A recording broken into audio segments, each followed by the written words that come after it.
안녕하세요. 반응투자 커뮤니티 멘토를 맡고 있는 이빨 톡톡입니다. 오늘은 어제 이야기가 많았죠. 미국 증시 급락하면서 오늘 12월 5일인데 수요일 미증시 급락하면서 이제 한국 증시도 급락할 거다 이렇게 겁먹고 장 초반에 이제 개인 매도세가 좀 보이다가 장 막판에 되돌리는 것 같으니까 막 또 따라 붙었어요. 항상 이렇게 왔다 갔다 하는 게 문제입니다. 이렇게 변동성이 있는 장세에서는 내가 대응을 제대로 못할 것 같으면 가만히 있어야 돼요. 그냥 가지고 이 변동성 자세가 지나가기 전까지 이제 매매를 하다가 깡통 차는 경우들이 굉장히 많아요. 이번만 지나가면 들고 있으면 수익이 크게 나는 그런 큰 상승장이 오는데, 이런 폭락 이후에는 보통 이제 큰 상승장이 와요. 지수가 가지 못해도 종목이 되게 많이 가는 상승장이 와요. 그래서 오히려 매매를 한다기보다 업황을 좀 공부를 하면서 기업들을 어떻게 보면 지금 상장되어 있는 기업이 한 2,000개 되면 전체 기업을 다 분석을 해보는 게 좋아요. 저는 이제 한두 달에 한 번씩은 이제 돌려보는 것 같아요. 한 전체 이제 시장에 상장되어 있는 기업 전체를 한 번씩 보고, 그때 상황이 어떻게 됐고 어디 쪽에 있고 어떤 섹터는 전체적으로 흐름이 어떻고 실적이 섹터가 전체적으로 어떻게 나오고 이런 부분들을 이제 살피면서 이제 업황을 분석을 하죠. 그러니까 그런 공부들을 꾸준히 해나가야 돼요. 그거를 혼자 스스로 투자를 하려면 그런 공부들을 꾸준히 해나가야 이제 좀 올바른 판단을 할 수가 있고 장기적으로 도움이 되고, 그런 부분들은 굉장히 양도 많고 시간이 굉장히 많이 투자되기 때문에 우리는 그런 정보들을 받아볼 수 있는 유튜브에도 굉장히 많고 리포트 같은 것도 많이 보고 하죠. 여기서 이제 객관적인 판단을 자기가 스스로 하려면 경험도 굉장히 많이 입혀져 있어야 되고 쉽지가 않습니다. 그래서 이제 리딩도 받고 하고 하는 건데, 우리가 투자를 할 때 가장 먼저 알아야 될 건 종목이 중요한 게 아닙니다. 종목이 중요한 게 아니고 가장 중요한 건 시스템이에요. 종목이 아니고 시스템. 내가 실수를 하거나 무슨 미스가 있을 때 이게 리스크가 방어가 돼야 돼요. 판단을 잘못했거나 실수가 있을 때 이게 리스크를 방어를 할 수 있는 그런 시스템이 있어야 된다고. 그래야 지지 않는 거예요. 투자는 평생 하는 건데 이 한 번의 실수나 몇 번의 실수가 끝나버리면 안 돼요. 이 끝이 없어야 된다고. 근데 몰빵을 한다거나 이게 지금 당장은 아니라도 5년 후에 10년 후에 한 번 실수하면 끝나버리는 그런 시스템을 가지고 있으면, 그러니까 그건 시스템이 아니죠. 그런 방식으로 투자를 하면 다 죽는다고. 결국은 몰락의 길로 걷게 돼요. 그렇기 때문에 비중관리라든가 또 자산 운용에 대한 이런 시스템들이 가장 중요하다, 우리가 투자를 이어갈 때는. 그리고 언론에서 이제 나오고 뭐하고 하는 부분들에 대해서, 언론이 떠들고 뭐하고 하는 부분들에 대해서, 이거 뉴스 쓰고 하는 사람들이 알고 떠드는 게 아니란 말이에요. 그냥 때문에 어떻게 떠드는 걸까? 관심도. 쉽게 말하면 사람들이 많이 열어보는 걸 원해요. 그렇다 보니까 굉장히 자극적으로 큰일 날 것처럼 지금처럼 장이 좀 안 좋을 때는 큰일 날 것처럼 떠들고, 그게 이제 투자 심리에 반영이 돼서 오히려 하락이 크게 나오기도 하고, 이 하락이 크게 나오면 우리가 가치 측면으로 보면 하락이라는 게 크게 나오면 크게 나올수록 이거는 투자 매력이 높아진단 말이에요. 그러니까 리스크는 항상 어떻게 보면 아주 좋은 기회인 거예요. 내가 보유하고 있는 주식이 떨어졌다 그래갖고 기분은 상할 수 있지. 그렇지만 어떻게 생각을 해야 되겠어요?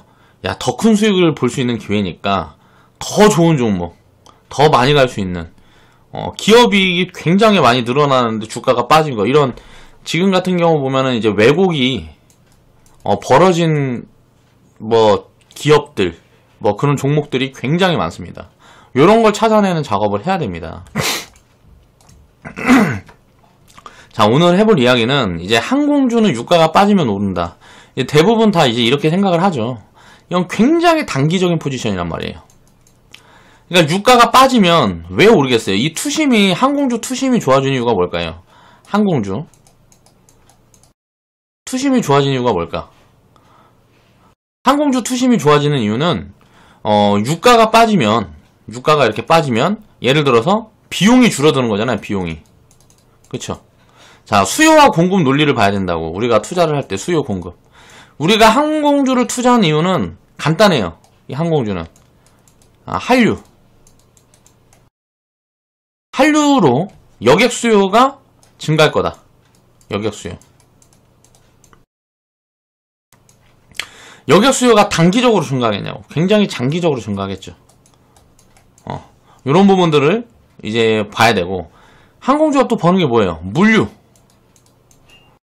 교역이 확대되고 뭐하고 하면 이제 좋은데, 지금 보면 무역 분쟁이니 뭐니 해갖고 막 떠들면서 보면 전체적으로 교역량이 이제 떨어지고 뭐하고 하는 부분들이 이제 진행이 되겠죠. 만약에 장기화되고 뭐하고 하게 되면. 그럼 이건 굉장히 장기적으로 안 좋은 악재죠. 이것보다 더 중요한 게 있어요. 금리와 이런 것들은 시시때때로 변하기 때문에 이런 수요 예측을 하는 거는 굉장히 불확실성이 크단 말이야. 그럼 우리가 봐야 될 건 뭐예요? 금리, 유가. 이 방향대로만 가면 돼요. 장기적인 이제 방향, 스탠스를 봐야 된다고. 저는 이제 인플레 시대로 간다고 보고 있습니다. 인플레 시대로 가게 되면 항공주는 어떻게 될까? 요런 부분에 대해서 이제 공부를 해보자고요. 단기적인 시각과 장기적인 시각을 구분을 하자는 거예요. 이미 예를 들어서 유가가 폭락해서 항공주 좋겠다 하면 어떻게 될까요? 이미 갭이 떠서 시작하거나 장 초반에 이제 급등해서 시작하면 먹을 폭이 많이 없죠. 요런 걸 갖고 단기 수익을 노린다는 거는 진짜 초보들이나 하는 거예요. 초보들이나. 그러니까 수익을 내기가 어려워요. 이런 걸 가지고 하면. 그럼 유가가 또 올라가면 항공주는 이렇게 빠지겠네? 그러니까 유가가 올라간다고 항공주 빠지겠네 하고 다 던져버리면 못해요. 이거는 이 반대로 간단 말이에요. 장기 포지션은 따라가요, 따라가. 그러니까 유가가 빠지면 항공주는 빠지는 게 아니란 말이에요. 유가가 빠지면 항공주는 오르는 게 아니라고. 이런 부분들을 데이터를 통해서 알아야 돼. 그런 부분에 대해서 분석을 안 해봤기 때문에 모르는 거란 말이에요. 이 부분에 대한 걸 알려드릴게요. 자, 한번 보겠습니다. 자, 보면 과거에 이제 금리 인상을 시작한 시점이 2004년부터예요. 본격적으로 이제 금리 인상을 시작을 하고 이제 인플레 시대가 2007년도까지 이제 진행이 됐단 말이에요. 리먼 사태 전까지 진행이 됐다고. 금리를 인상을 하면 어떻게 돼요? 금리를 인상을 하는 시기에는 이게 뭐예요? 금리를 인상한다는 것. 이제 물가가 오른다는 소리예요. 물가가 오르니까 물가 방어를 해야 되고, 물가가 오르게 되면 기업이 환경이 좋으니까 투자가 자연히 살아나요. 자, 투자가 살아나면 어때요? 고용이 살아나죠. 고용이 살아나니까 이제 돈을 많이 버니까 소비가 늘어나는 거예요. 그러면서 경기가 순환적으로 다 좋아지는 거란 말이에요. 금리가 올라가면 어떤 사람들만 문제예요? 부채 관리 안 된 사람들만 무너지는 거예요. 자, 저금리 기조를 들게 이어왔어요. 그동안 부채를 키워놨단 말이에요.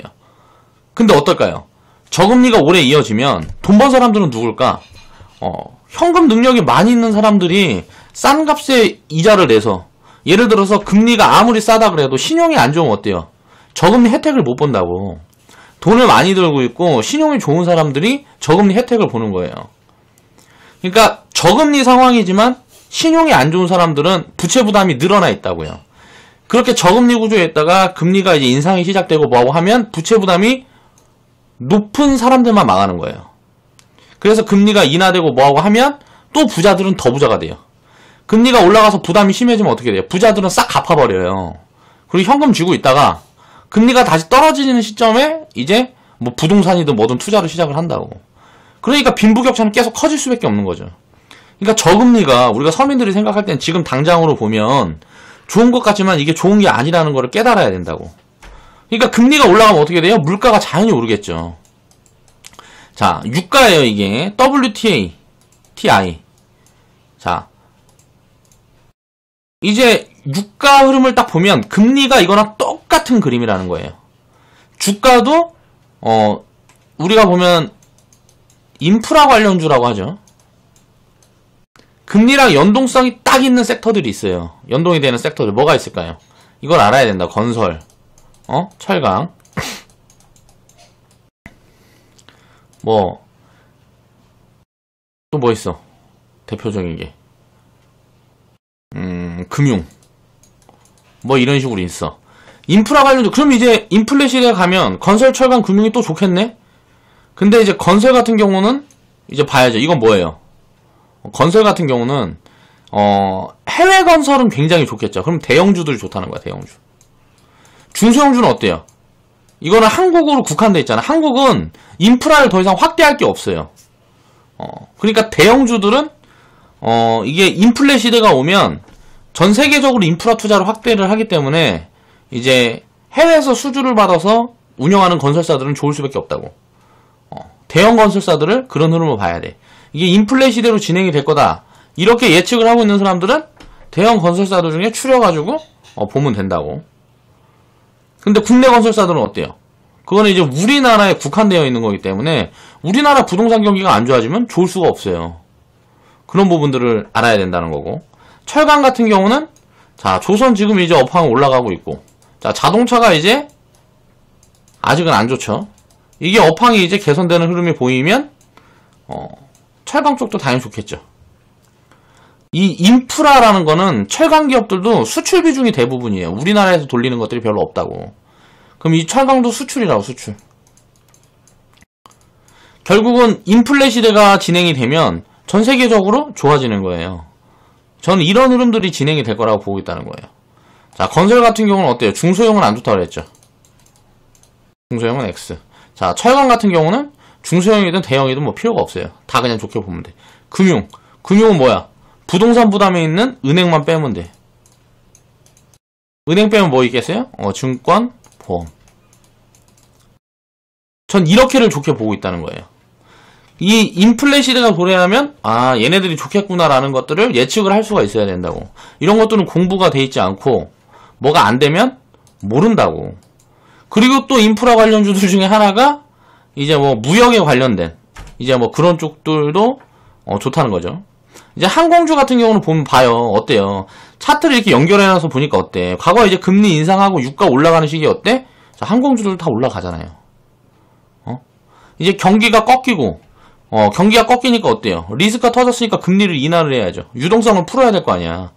부채가 털어져서 유동성이 꽉 막혀있어. 소비를 진작시키고 고용을 늘리고 뭐 투자를 확대하려면 어떻게 해야 돼요? 돈을 풀어야지. 그러니까 금리를 줄이면은 당연히 유가라는 것도 수요가 줄어들게 되는 거예요. 금리를 줄이는 동안에는. 그래서 유동성이 풀리는 동안에는. 유동성이 안 풀리면 더 낮추고 더 낮추고 더 낮추고 물가도 낮추고 금리도 낮추고 계속 낮추는 작업을 하는 거예요. 언제까지? 유동성이 다시 공급될 때까지. 그러니까 완전히 망하는 건 없다는 거지, 세상에. 유동성이 공급이 안 되면 어떻게 해요? 공급이 될 때까지 푼다고. 금리는 제로 금리 갔다가 일본 같은 데는 어때요? 유동성 공급이 안 되니까 마이너스 금리까지 가잖아요. 은행에다 놔두면 내가 돈을 줘야 돼, 오히려. 이자를 받는 게 아니고. 그러니까 어떻게? 지금은 결국은 유동성이 풀린다는 거지. 자, 그래서 이제 유가랑 금리가 빠지니까 어때요? 항공주들도 내려오죠. 자, 2008년도에 유동성이 좀 이제 어느 정도 풀렸어. 그러니까 빠르게 돌아서는 무언가 흐름이 보여. 그럼 어떻게 돼요? 유가가 올라가죠, 다시. 자, 항공주들도 다시 올라가죠. 자, 유가가 이제 이 위에 있었는데 이제 또 이럴 때 고유가 어쩌고저쩌고 막 하는 거지. 악재 막 떠들어도 되는 거지, 그쵸? 항공주들. 항공주들은 미리 빠지는데 유가는 안 빠졌어. 이걸 뭐라 그래요? 이걸 이제 왜곡이라 그러지. 그러니까 금리가 급락하잖아요. 유가가 급락하잖아. 어때, 항공주들은? 미리 빠졌으니까. 금리가 급락하는 동안, 유가 부담이 줄어들었다 하면서 이제 또 반등을 주는 거예요, 이렇게. 결론은, 자, 유가 하락이 끝나는 그 시점에 맞춰서, 자, 바닥이 잡히죠. 자, 금리가 언제부터 올랐어요? 2017년도부터, 2017년도에 한 번 올렸죠.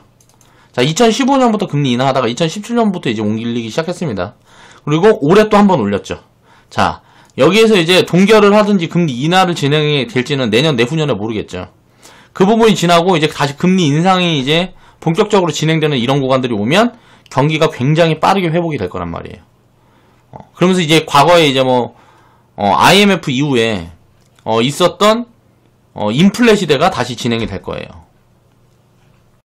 인플레 시대가 다시 진행이 될 거다. 저는 이렇게 보고 있습니다. 그래서 지금이 그 초입 구간이 아닌가라고 생각을 하고 있고, 유가 같은 부분들도, 우리가 선을 하나 그어보면, 이렇게 그어보면, 자, 이 구간에서 이 구간 돌파를 하면 어때요?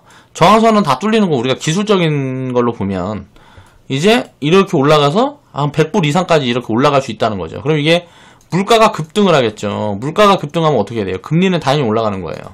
지금 한국은 일단 빚내면 좋은 구간에 있는 거예요. 내가 여유가 있으면.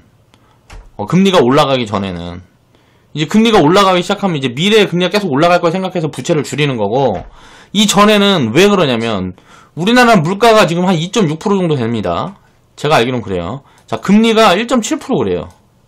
금리가 물가보다 낮으면 무조건 빚을 내야 되는 거예요. 이게 여유 있는 사람들은. 저금리로 빚을 내는 거라고. 그래서 자산을 사면 자산 가격이 올라가요. 왜? 물가가 올라가니까 당연히 자산 가격은 물가를 따라서 올라갈 수밖에 없단 말이에요. 물가보다 더 세게 올라간다고, 자산 가격은. 그러니까 부동산 같은 게 거품이 끼는 거란 말이에요. 왜? 저금리 대출이 되니까 우리가 곱하기 해서 단순해서 계산해 본단 말이에요. 지금 야, 이게 만약에 내가 대출 받으면 2% 3% 금리야. 그러면 예를 들어서 1억이면 응? 이자를 얼마 내야 되냐? 1년에 300만 원만 내면 되네. 야, 3억이면 600만 원만 내면 되네. 1년으로 나누면 야, 50만 원만 내면 되네. 자, 이자 50만 원 내고 일단 살 수 있어. 자, 이 이자 이거는 내가 감당할 수 있지라고 생각을 한다고. 서민들은 얼마나 멍청한 생각이냐고, 이게. 이런 식으로 이제 담보대출을 받는단 말이에요. 그리고 집을 사요. 그럼 집이 이제 그래 좋아. 금리가 이제 2배가 올랐어. 그럼 어떻게 될까요? 자, 이자는 이게 100만 원을 갚아야 되죠. 근데 100만 원 갚아야 되는 게 아니고 더 올라가지. 시중금리는 이거보다 더 올라가지 보통. 그러니까 막 120만 원 갚아야 되면 어떻게 돼? 원래 50만 원 갚다가 120만 원 올라가니까 소비가 줄죠. 응? 소비가 줄어. 그러면서 이제 금리가 클라이맥스로 가면 결국은 이제 버블이 빵 터지는 거예요. 버블이 빵 이렇게 터지는 거야. 근데 이 버블이 터지는 구간을 우리들이 알 수 있어요, 없어요? 알 수가 없다고. 터지고 나야 보이는 거예요, 그게. 그 전에는, 그러니까 언제 터질지 그 시점을 알 수가 없다는 소리예요, 제 말은. 거기에 대한 리스크 부분은 사람마다 생각하는 방향이 다 다르고 하겠죠. 결론은 그래서 저는 항공주는 인플레 시대로 이렇게 유가는 이제 물가랑 연동이 되니까 물가가 이렇게 올라갈 거라고 보고 저는 항공주는 좋다고 생각을 하는 겁니다. 그리고 시장도 이렇게 인플레 시대로 진행이 될 거라고 생각을 하기 때문에 좋다고 보는 거예요. 그러니까 항공주들은 유가가 빠지니까 오른다? 이런 것들은 뭐라고요? 항상 왜곡이라고. 이렇게 유가가 최근에 빠졌을 때 이렇게 올랐을 때 이런 것들은 왜곡이라고. 아무 상관이 없다고요. 유가가 지금 빠진다고 실적에 이게 당장 반영되는 것도 아니고 그냥 심리 때문에 왜곡이 만들어지는 거예요. 투자자들의 심리 때문에 왜곡이 만들어지는 거라고. 그러면 우리는 이게 투자 판단을 할 때 이거 유가를 보고 우리가 항공주를 투자를 하면 돼야 안 돼요? 이거 하면 무조건 죽는 거예요. 어쩌다 한두 번 맞아도 될 수가 없는 거라고. 자, 이걸 볼게요. 아, 이런 거는 진짜 이런 걸 알려주면 안 되는데 진짜로. 그쵸? 내가 오늘 보따리 몇 개만 풀게. 자, 한진칼이 여기에서 22,000원, 25,000원일 때 한진칼 우선주는 11,000원이었습니다. 한진칼이 2만원, 22,000원일 때 이거는 거의 뭐 한 절반도 안 됐죠? 절반 수준이었단 말이야. 한진칼 우선주가 절반 수준에 위치해 있었다고, 주가가. 그러니까 어때요? 우리는 샀던 거예요.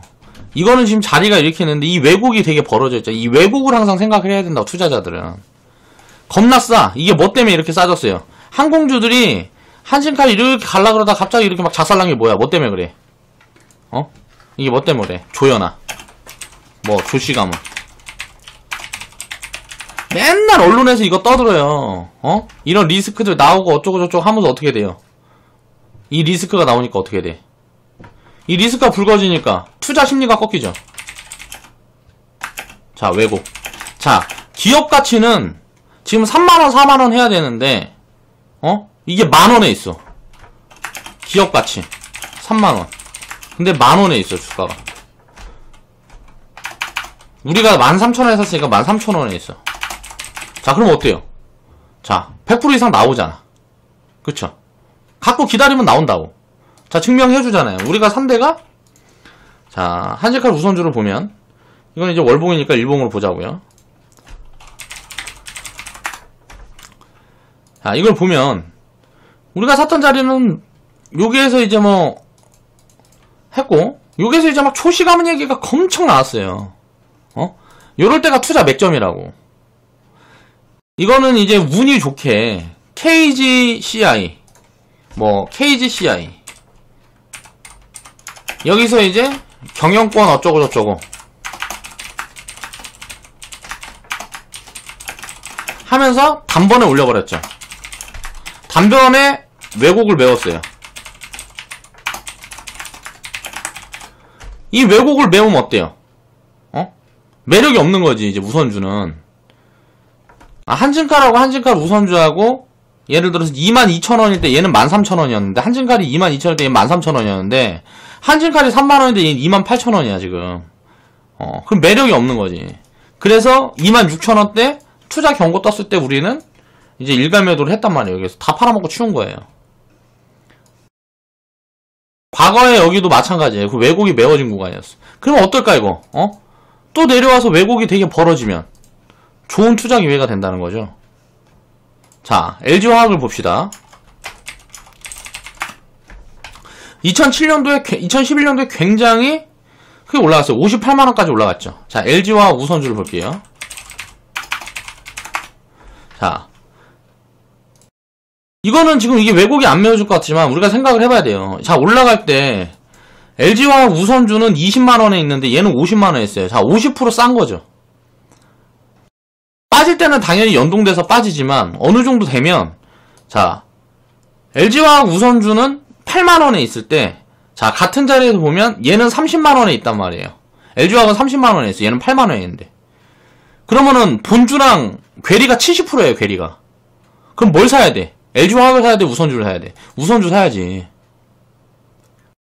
똑같은 주식이란 말이에요. 똑같은 주식. 그냥 우선주는 의결권만 없고 배당 성향을 더 주는 게 우선주예요. 그렇게 이해를 해야 돼. 그러니까 어떻게 해요? 지금 보면 이 괴리가 메워졌잖아요. LG화학 같은 경우는 그대로예요. 35만원. 뭐 20% 올라있어요. 요 구간에서. 요 구간에서 20% 올라있지. 자, 이 괴리가 벌어지니까 어떻게 돼? LG화학 같은 경우는 8만원에서 자, 뭐 200% 와있잖아. 200%. 250% 150% 와있잖아. 그래서 우선주는 위험한 거라는 생각을 버려야 돼요. 진짜 멍청한 거예요. 응? 이런 기본들도 모르고 있다고. 일반 개인 투자자들은 이런 기본적인 것들도 되게 모르고 있어요. 그리고 유가랑 항공주는 동행을 한다고 생각을 해야 돼요. 장기 포지션에서. 이렇게 올라갈 때 올라가잖아. 내려갈 때 내려오고. 자, 데이터가 증명을 하는데 왜 거꾸로 말할까, 맨날. 언론에서 맨날 거꾸로 말하잖아요. 다 사기꾼 새끼들이야. 그래, 안 그래요? 자, 유가가 이렇게 떨어질 때 이 구간은 뭐라 그랬어요? 제가 왜곡이라고 그랬잖아요. 왜곡. 이 구간은 뭐라 그랬어? 유가가 폭락할 때 이 밀이 빠졌잖아. 항공주들은. 그러니까 이게 어떻게 해야 돼요? 왜곡을 메워가는 거예요. 디커플링 해소. 이걸 반대로 이야기하면 뭐예요? 우리가 증시 폭락할 때 미국만 안 빠졌잖아요. 그러니까 미국이 3.8% 빠졌어요. 어제 3.8% 빠졌어. 우리 증시는 어때요?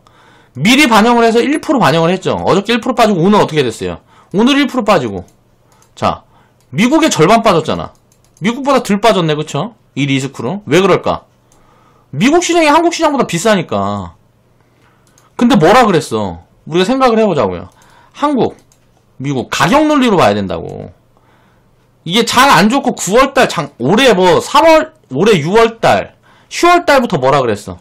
야, 한국 안 된다, 막 미국 투자해야 된다. 그러면서 미국으로 장이 겁나 넘어갔죠. 예?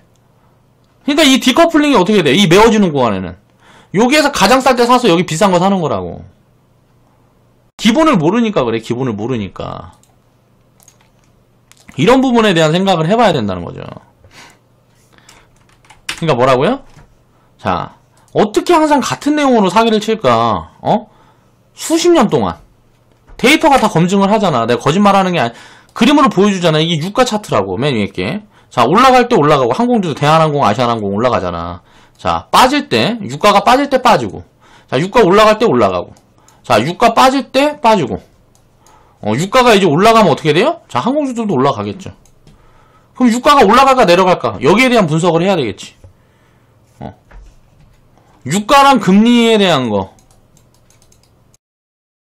이 부분이 장기적인 상승이냐 하락이냐, 요 스탠스들을 생각을 하면서 우리는 뭘 짚어볼 수 있다고요? 업황을 짚어볼 수 있다고. 요런 부분에 대한 예측을 해서 투자 판단을 하는 거예요. 그리고 여기에서 왜곡이 벌어졌을 때는 항상 적극적으로 포지션을 취하라고요. 왜곡이 벌어졌을 때. 조연아가 땅콩을 던졌고 뭐하고 했는데 기업 가치에 도대체 무슨 뭐가 있냐고, 영향이 있냐고. 그런 구간에 왜 항공주들 다 죽어라 그러고 다 버리고 있는데 같이 버리고 있어요. 나는 사야지. 투자를 그런 식으로 하는데 어떻게 개인 투자자들이 성공을 할 수가 있겠냐고, 언론을 보면서. 응? 그런 생각들을 해야 된단 말이야. 그렇지 않으면 계속 질 수밖에 없어요. 자, 항공기업들의 수익 구조는 여행 수요, 그러니까 여객 수요, 그리고 화물 운임으로 결정이 되죠, 보통. 이건 뭐예요? 경기가 좋으면 그냥 좋은 거예요, 쉽게 얘기를 하면. 그리고 어때요? 또 이벤트가 있죠. 한국에는 경기랑 다르게 굉장히 큰 이벤트가 있어요, 한류라는. 전 이것 때문에 여객 수요, 한국으로 오는 관광 수요가 계속 증가할 거라고 보고, 한국의 관광산업이 굉장히 크게 발전할 거라고 저는 생각하고 있습니다. 관광산업이 크게 발전하면 발전할수록 항공주들은 굉장히 좋은 거예요, 장기적으로. 이 한류라는 게 과거에 있었어요, 없었어요? 없었잖아. 이게 생긴 지 한 10년 됐나? 그 10년 동안 어때? 자, 항공주들도 좋아야 되는데 한류가 그동안 좋았으면 이거 화장품으로만 다 갔죠? 자, 관광 수요가 그게 크게 증가하고 뭐하고 한 거는 없단 말이에요. 중국에서 관광 수요가 되게 증가를 하고 뭐하고 했죠. 근데 항공주들은 왜 못 갔을까? 기업에 무언가 문제가 있었거나 뭐 그런 거지. 그러니까 왜곡이 굉장히 있었단 말이지. 요런 부분들이, 그리고 또 디플레 시대였잖아요. 2008년도부터 10년 동안 디플레 시대였어요. 디플레 시대였다는 건 뭐예요? 경기가 안 좋았다고. 지금 반대로 얘기해서 무슨 뭐 경기가 그동안 좋았는데 앞으로 안 좋아질 거다 뭐 이렇게 얘기하는 데들이 되게 많잖아요, 언론에서. 저는 그 반대로 생각을 하고 있습니다. 자, 쉽게 말해서 경기에 따라서 간다는 건 이제 물가가 오르고 금리가 오르는 인플레 시대의 본격적인 상승 추세가 잡힌다는 거예요, 항공주들은. 거기에 대해서 나는 아니야, 이거 금리 인상 계속 하면서 인플레 시대로 갈 리가 없어 라고 생각하면 항공주 투자는 하면 안 돼요. 나는 인플레 시대로 갈 거야 라고 생각하면 어때요? 항공주 투자를 해야 되겠죠. 뭘 보고 투자를 해야 돼? 가치를 분석을 해봐야 되겠죠. 지금 PBR이 얼마냐, 자, 기업 가치가 얼마고 현재 가치가 얼마고 미래 가치가 얼마까지 확대될 수 있냐, 이 부분에 대한 분석을 해서 저 같은 경우는 100% 이상 수익 날 거 아니면은 안 사요, 아예 그냥. 100% 이상 수익이 날 거다, 라는, 이 정도 수익이 날 거다라는 분석에서, 뭐 이런 포지션이 안 온다 그러면 잘 안 사요. 아예 포지션을 취하진 않아요. 그건 싼 게 아니야, 내 기준에는.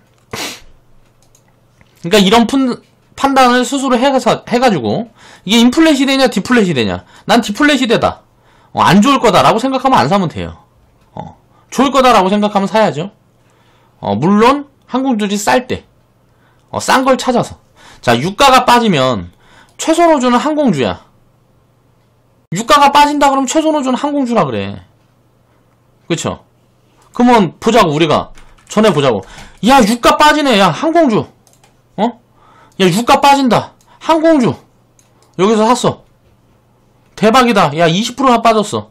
어떻게 됐어요? 야, 유가 오르면은 이거 항공주는 부담이야, 이거. 얘네 유류비 올라가서 부담이야. 유가 올라가고 있잖아, 지금. 자, 팔어, 빨리 팔어. 어떻게 됐어? 이걸 반대로 하면, 포지션을 반대로 잡으면 어떻게 되겠어요? 그 반대 포지션만 언론에서 왜 떠든지 이해를 해야 된다고요, 내가. 왜 그럴까? 항상 단기적인 포지션만 봐서 그런다고, 단기적인 포지션. 이거를 맞출 수 있다고? 자, 유가가 떨어지면 항공주는 무조건 올라야 되겠네? 유가가 폭락하는 날, 떨어지는 날, 항공주 사면 무조건 올라요? 아니에요, 이거는 반반이에요, 반반. 반반이라고, 반반. 자, 확률은 2분의 1이에요, 그냥. 다 걔 잡소리라고. 그냥 꺼지라고 발로 차버리라고, 그런 소리 하는 사람도 있으면. 자, 유가가 올라가면, 유류비 부담이 되니까 수익이 준다. 자, 그래서 유가가 올라간다고 팔았더니 훨훨 날라가. 왜 이러지? 이해를 못하는 거야. 왜? 이 데이터에 대한 이런 공부를 해본 적이 없으니까. 자, 이거 공부를 한 사람들은 어때요? 야, 유가가 폭락하는데, 자, 봐봐요. 자, 유가가 이렇게 폭락하는데 이게 더 내려갈 거라고 생각해. 야, 근데 항공주 올라간다. 야, 이거 유가 이거 더 내려갈 거야. 그래갖고 여기서 사면 어떻게 될까요? 유가 내려갔는데 내려오잖아. 그쵸? 이 왜곡에 대한 이해를 못하는 거지. 유가가 내려갈 때 주가가 올라간다는 건 왜곡이라고. 항상 이런 포지션, 지금 같은 포지션은 왜곡인 거예요. 자, 봐봐. 유가가 이렇게 올라가는 포지션이 있는데 주가가 못 갔잖아. 주가가 못 갔어. 그쵸? 그러니까 어떻게 해요? 이거는 빠졌는데 그 디커플링을 메우는 거라고. 지금 올라오는 거는. 이 왜곡을 이해를 해야 된다고. 이 왜곡을. 얘가 올라갔다 제자리 왔잖아요. 유가가. 그러니까 항공주들이 빠지다가 제자리 온 거란 말이에요. 이 왜곡이 항공주들이 왜 빠지면서 이거 왜곡이 왜 벌어졌어요? 조시 가문 때문에. 이게 뭐 한진칼 대한항공 이거 대주주로 쥐고 있는 이거 뭐 조회장 때문에, 조회장 가문 때문에 빠졌잖아. 그런 구간은 항상 기회라고. 이제 이 부분을 이해를 했으면 남들한테 이제 얘기하면 돼. 이런 거 보여주면서. 유가랑 연동 차트 보여주면서 얘기를 하라고. 그 그림 보고. 과거에 어떻게 됐는지 네가 봐라. 근데 그 소리 할래? 하고 얘기하면 되잖아요. 수십 년을 반복해서 떠들어낸 개구라란 말이에요. 유가 떨어지니까 항공주 보고 어쩌고저쩌고 하는 거는 수십 년을 반복해서 떠들어낸 개구라예요. 이거 모르는 사람들은 되도 않는 소리라고 이게. 이걸 깨닫지 못하고 그대로 당하고 있다고 아직도. 이제는 알아야죠. 제가 알려드리잖아요. 그래서 알아들었으면 어떻게 돼요? 자, 수익 많이 내면 돼요. 요거 하나만 가지고도 항공주에 대한 기회 요인을 되게 많이 잡아볼 수가 있다는 거야. 확실하게 인플레 확신이 들면 항공주 쓸어 담으면 돼요. 그래서 비중 어느 정도 채워놓고 자, 나는 디플레라고 생각하면 버려. 그리고 어떻게 돼요? 또 어떤 게 있어? 자, 왜곡이 이렇게 벌어졌어. 야, 유가는 이렇게 빠지지 않는데 주가가 이렇게 빠졌다. 야, 왜곡이 벌어졌네. 자, 그럼 가치 판단을 해봐. 싸네? 어떻게 하면 돼요? 사면 되겠죠. 자, 매수. 유가가 내려오네. 유가 내려오는데 이거 흐름 보니까 유가 꺾였네. 경기 하향이네. 자, 2015년에 이제 리스크가 옵니다. 또 이제 브렉시트. 이걸 예를 들어서 내가 판단했으면 어때요? 자, 유가가 급락하는데 유가가 더 빠질 거라고 생각을 해. 자, 미리 빠졌으니까, 항공주는 미리 빠졌으니까 이 디커플링이 해소됐잖아. 4,000원에서 9,000원까지 올라왔어. 그럼 어떻게 때려야지. 다 팔아야 될 거 아니야. 그 밑에 내려왔을 때 어때요? 야, 이제는 유가는 이거 이제 인플레 시대로 갈 거야 라고 판단하면, 자, 이때 사서 기다리면 되겠죠. 지금도. 투자 판단은 이런 식으로 해야 된다고. 항상 유가랑 금리랑 항공주는 연동이 되는 거예요. 연동이. 왜? 인프라 관련주라고 보면 돼요. 항공주들도 인프라 관련주나 다름이 없어요. 이 관련되어 있는 기업이다라고 생각을 하면 된다고. 오늘 진짜 많은 거 알려줬다. 그쵸? 이런 좀 도움이 되는 영상을 앞으로 자주 올려보려고 좀 노력을 할 건데, 그러니까 간단한 거는 이것보다 유가랑 연동하고 뭐 금리랑 연동하고 이거보다 더 간단한 거는 쉽게 말하면 항공주 가치를 분석을 해서 싸면 사면 돼요. 싸다. 싼데 좋아질 것 같다. 그럼 사면 된다. 이게 비싸면 안 되겠지. 올라가든지 말든지 비싸면 사면 안 되겠지. 예를 들어서 이게 올라갔는데 이게 10,000원이야. 5,000원에 쌌는데 이게 예를 들어서 20,000원엔 비싸. 근데 이게 100,000원까지 간다고 사면 돼요? 안 돼요? 20,000원에. 이게 100,000원까지 갈 것 같아도 사면 안 된다고. 예를 들어서 20,000원에 비쌌는데 20,000원에 사서 이거 500% 먹었다. 이건 잘된 투자, 제대로 된 투자가 아니라고요. 이건 결과가 좋았어도 여기에 대한 무슨 합당한 근거가 없었으면 이런 것들은 하면 안 된다는 거예요. 자, 오늘 그래서 오늘은 항공주는 유가가 빠지면 오른다. 이거 뭐라 그랬어요? 제가 개구라라고.